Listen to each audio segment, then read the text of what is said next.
Ora, viva os colegas, mais uma vez, Sebastião Antônio desse lado. Pois, na cadeira Sistema de Computação, eu trago o tema para abordarmos a questão de clocks ou temporizadores, ou por outro também diz lógica temporizada. De salientar, isto é uma cadeira do terceiro ano do curso de Gestão de Sistema de Informação. Ora, pois vejamos, começamos com uma definição, o que chega de ser isto, a lógica temporizada, assim como também em inglês, como temos clock logic. Pois, isto é uma responsabilidade, né, pela sincronização do que se passa no computadores. Por talvez não ser bem claro, né, vamos salientar em mais passos para chegarmos a dizer o que é depois o clock. Tem essa questionário já, o que é um clock? Tem que ser sabido depois, quando uma voltagem é aplicada sobre um cristal, estamos a falar de um cristal de quartzo, nesse caso, ele irá emitir um pulso de tensão, nesse caso, a uma certa frequência. Dizer, pois, dessa frequência depende, neste caso, né? Essa frequência, nesse caso, depende da configuração de tamanho e forma do cristal, nesse caso. Aqui estamos a falar do pulsos. E dizer também, o cristal de quartzo vibra a uma frequência constante. E esta vibração é feita uma medição em Hertz. E 1 Hz, né? 1 Hz corresponde a um ciclo por segundo. E com isto podemos concluir que clock precisamente, ou dizer que clock é precisamente um cristal que chega a sincronizar a toda a loja do computador, onde está a frequência, onde essas frequências são chamadas de clock. Pois, já temos a definição do clock. Por exemplo, quando falamos que um computador tem uma velocidade de 3 Hz, de 3 GHz, na verdade, estamos a falar que o computador opera com uma frequência de clock de 3.000, né, de 3.000 milhões de pulsos por segundo. De salientar que não estamos a falar de característica de velocidade, mas sim de uma frequência de clock. Para não demorarmos, vamos falar agora da comunicação, né, entre o CPU e a memória. Pois aqui na comunicação entre o CPU e a memória, as instruções de dados e endereços trafegam no computador através de um barramento de dados, de endereços de controle, nesse caso. E aqui temos as formas de bits, que também, por sua vez, são representados por sinais elétricos. De dizer aqui, pois, os sinais são estáticos, mas não por muito tempo apenas. Eles ficam estáticos por um curto tempo, né? Tempo necessário e suficiente para os circuitos possam detectar os sinais presentes no barramento naquele instante e reagem de formas apropriadas. E falando de comunicação entre o CPU e a memória, também é importante adicionarmos aqui a unidade de controle do UCP. Pois, o que faz a unidade de controle do UCP? Ele envia todos os componentes do computador um sinal elétrico regular, ainda sobre o pulso de clock, e chega de fornecer uma referência de tempo para todas as atividades e permitindo o sincrono das operações internas. Já como anteriormente tínhamos dito, né, que já era sabido que o clock é um pulso alternado de sinais de tensão que gerado pelos circuitos de relógios compostos de um cristal oscilando em circuitos auxiliares, né? Olhando, por exemplo, nessa figura que nós temos, onde temos aí, por exemplo, um ciclo de operação. Eu vou falar um bocado deste o que quer dizer a sinalização que estamos aí, né? Intervalos irregulares de tempo que nós temos aqui. Pois vejamos, nessa figura, cada um destes intervalos regulares de tempo é delimitado pelo início da descida do sinal, que depois isso chega a equivaler a um ciclo, a inserção do sinal por um low. Estaria a dizer o low em inglês, mas em português seria baixo, né? E teremos um high, que é por sua vez é alto. Isso tudo é um impulso. Depois temos o tempo de ciclo, equivale a um período de oscilação. Como estamos a falar de sinais aqui físicos, a física já diz que período é o inverso da frequência, ou seja, P igual a 1 sobre barra a frequência. Sempre a frequência é medida em Hertz. Inversamente, a duração de cada ciclo é chamado de período, definido por P. E aí vamos adicionando, falando de ciclo de operação também. Pois é, o aumento do clock, né, de um processador faz com que mais instruções possam ser realizadas e mesmo em intervalo de tempo. Talvez voltamos ao tempo anterior, a tempos passados dos mais antigos. Os primeiros computadores tinham um único sinal de clock, né, que gera válido para um UCP, memória, barramento, né?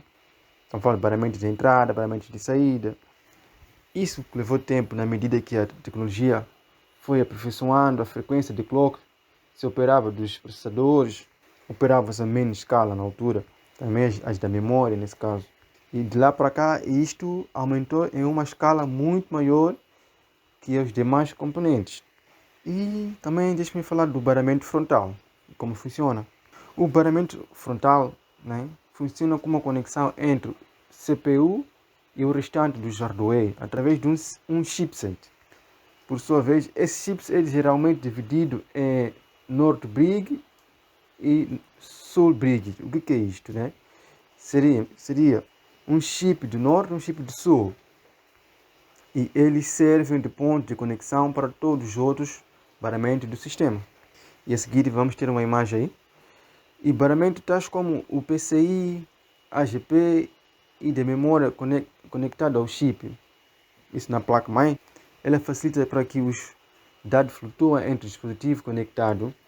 E falando de barramentos secundários, geralmente operam em frequências derivadas do clock com barramento frontal, mas não são necessariamente sincronizados com eles. Não sei se consigam ver, por cima temos aí o UCP, temos uma passagem aí do clock, depois temos o North Bridge, onde por baixo temos aí de novo South Bridge, assim sucessivamente a ramificação, onde temos aí no North Bridge, conseguem ver, temos SATA, CMOS, na parte do USB, certo? E depois aqui a frequência na qual o processador, o CPU, opera é determinada aplicando-se um multiplicador de clock, né? Que é a frequência do barramento frontal, FSB, um processador que opera em 550 MHz.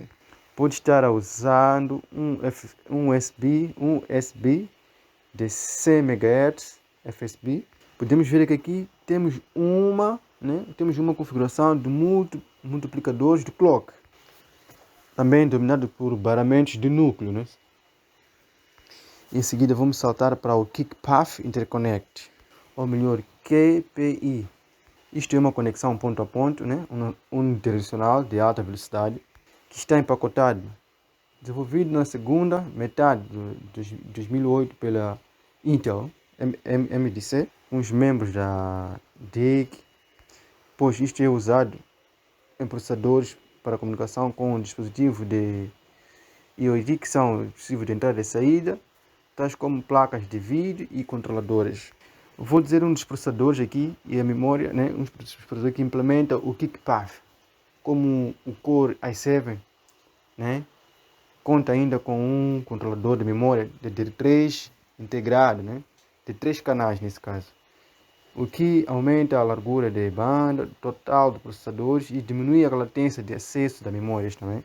E também dizer que já que com uma controladora implementada diretamente no DAI do processador, a memória é acessada diretamente, o que não acontecia com o legado Frontside Bus, aliás, onde os dados trafegavam entre a memória e o processador, passavam por esse barramento, criando assim um gargalo, criando ainda um grande gargalo, né, entre barramentos. Para não sair ainda que estamos a falar de clocks, vou adicionar o conceito talvez de interrupção de E-trip. O que seria os trip nesse caso? Eu diria que os trips são as forças que chegam a movimentar e dirigir o sistema operacionais, pois cujo o sistema operacional só recebe o controle da execução quando ocorre alguma interrupção ao trip. Já teriam se a questionar o que seria então uma interrupção. Pois, interrupção é um sinal, né, de hardware que faz com que o processador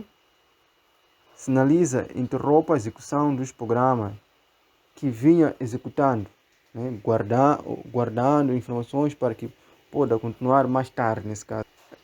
Aqueles programas que são executados rotineiramente ou que são abertos em sua execução, né, e de aumentar isso aqui. Todo CPU trabalha em dois ciclos principais. Quais seriam essas buscas? Pois, né, ciclo de busca e o ciclo de execução. Deixe-me detalhar isso. Assim que um computador inicia, o CPU entra no ciclo de busca, né? E depois do ciclo de execução, né, volta para o ciclo de busca. E de dizer que durante o ciclo de busca, a unidade de controle, né, que atua como uma instrução é buscada na memória para que possa ser descodificada. Bom, como que é o comportamento nesse caso do processador e a memória? Trata-se simplesmente de uma transferência de dados entre a CPU e a memória principal. Então, quando o sistema se pergunta, então como que quando é ao processador e entradas e saídas? Ele dizer que isso diz respeito às transferências de dados entre CPU e um dispositivo de entrada e saída como teclado, mouse, monitor e rede impressora nesse caso. Pois seria mais outra questão. Quando há processamento de dados, são operações simplesmente de processamento de dados, como operação aritméticas, lógicas sobre os registradores do CPU. E teríamos depois o controle, né? O controle praticamente são instruções que servem para controlar o dispositivo do computador, como para ligar os periféricos, iniciar uma operação do disco rígido ou transferir um dado, né, que acabou de chegar pela internet para a memória principal. Para finalizar, temos as operações compostas, né? São operações que combinam uma ou mais instruções, né, dos outros em uma mesma operação. Então, colega, é chegado mais uma vez. Meu muito obrigado. Dizer que falamos aqui da lógica temporizada, dizemos o que era o clock e como funciona a questão dos chips. Então, meu muito obrigado. Até a próxima.